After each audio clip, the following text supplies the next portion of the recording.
let's go to Nashville and talk about the Vanderbilt Commodores. 7-6, 3-5 in the league last year, coming out of nowhere, absolutely nowhere. Diego Pavia and Jerry Kill bring their magic from Las Cruces all the way up to Nashville, and nobody was ready for it, including the Alabama Crimson Tide. Still the most watched, the most streamed episode of this podcast is the live reaction show that we did after that game. It was a magical day. It was a magical night in Nashville that had the goalposts going down the river. But people forget that they did it pretty often last year. Virginia Tech, who they beat week 1, was a trendy ACC pick for a lot of people.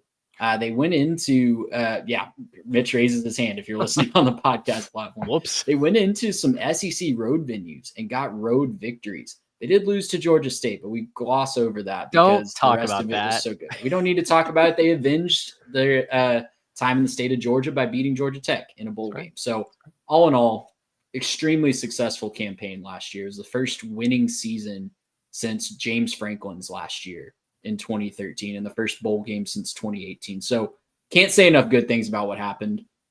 We didn't think Diego Pavia was going to get a chance at an encore, but guys, he found a way. He found a loophole in a lawsuit, and he has paved the way. Whatever you think of that, we do get to see Diego Pavia again. And because of that, this is a team that I think could really outperform this number 14 ranking that the Jimmies and Joes have given them. They're number 8 in returning production, according to Bill Connolly. They're one of only 8 teams in the whole country that brings 70% of production back from last year. And it's on both sides of the football. You know, they're bringing back their top running backs, their top 2 running backs. Eli Stowers is getting some hype as maybe the tight end 1 in the NFL draft next spring. The O-line's rebuilt a little bit, but Phil Steele reported that Clark Lee feels the best about this offensive line that any he's ever had at Vanderbilt. You flip it over to the defensive side of the ball, tons of production back on that side of the ball. They have a legit linebacking core. I'm struggling to see why Vandy can't make a jump and maybe start to establish themselves as not even just sneaking into a bowl, but maybe pushing for 7 or 8 wins. I think for me, the only thing that keeps me from diving in head first is the schedule. And we'll talk about that in a minute after the roster breakdown. You mentioned the offensive line, very talented transfer pieces coming over. Oklahoma State, Texas Tech, South Dakota, I believe, were spots that they pulled transfers from. The defense, a lot of production comes back. The secondary was the weakness of the team last year, 97th in total pass defense, but I kind of like them to improve with a couple of returners. Martrell Height looks like he could be special at the cornerback position. And then a top 50 scoring defense last year in 2024. I mean, they really, you think back to their wins over Auburn and Alabama, and they confused both of those offenses. At times, we saw those offenses move the ball at will and do kind of whatever they wanted to do. And credit to the Doors for stopping much more talented teams on paper and doing something we hadn't seen in decades from the Commodores as far as beating both teams in the state of Alabama. So I do think that they've got enough talent to be a very complete roster. I'm just not so sure about this schedule, though. It's brutal. Gary, before you jump in here, I just want to say it is brutal as a player, but it is an absolute dream as a college football fan. It's a bucket list schedule. Yeah, they have a night game in Blacksburg, a night game in Columbia, South Carolina. They go to Bryant-Denny, DKR, Neyland. Like, if I'm just a fan, that's amazing. But I don't want to go to all those places as a player. Well, and that's kind of the tough part. What I was about to jump in and say is that all those games are on the road, right? Like all those games that they like pulled last year, like almost, but like they put the fear of God into the Texas Longhorns. That was at home, right? So like doing that at home versus doing that on the road are 2 very different things.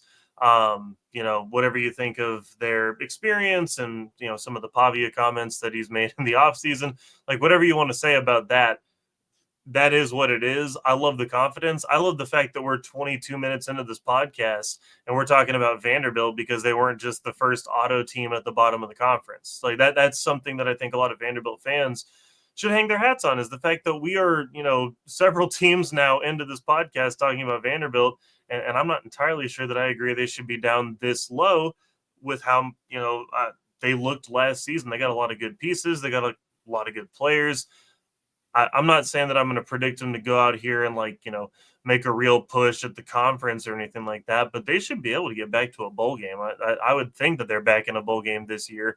It's again, the road games are tough, but if they can keep, again, the experience of the quarterback, the kind of leadership, the culture that they built, if they can keep some of that, they can go on the road and beat a team that's just a little bit better than them. I'm not going to pick them to go on the road, go beat Bama at Bama, go beat Texas at Texas. But there's some teams on there that they could definitely, pull a little bit of a streak and get a little hot there towards the end of the season as well. I actually think, Trey, and tell me where you land on this. I think if I can get them to 5-7 pretty comfortably. I think that they should be on the verge of making a bowl game. If they could beat Missouri or Auburn at home, I've got those two as the swing games. Both within the friendly confines where they did some special things last year. So, Missouri, we're about to talk about very, very shortly here. I disagree where they are on this list, but, Auburn, not necessarily a sure thing, right? Certainly not on a week-to-week basis. We haven't seen Hugh Freeze do anything consistently on the Plains. So, and, Drink is kind of good for a game that he loses every year that makes you scratch your head. So I think the path is there for a bowl game. I just personally am not locking them in quite yet. Yeah, I'm definitely not ready to lock them into that. I'm not ready to say that, they're going to definitely make the bowl game, definitely get there, because at some point you have to ask yourself, is that just, a one-off season? Is there a regression to the mean coming? And gosh, I hope not. But it seems like, yeah, there's going to be a lot of ramp up in the beginning of that schedule. I think the last couple games could be interesting. I really like that game at the end of the season against Tennessee, especially if there's any stakes in it. Like if Vanderbilt's at 5 wins and they got to go beat Tennessee to make a bowl game, I really like the implications for that one as well.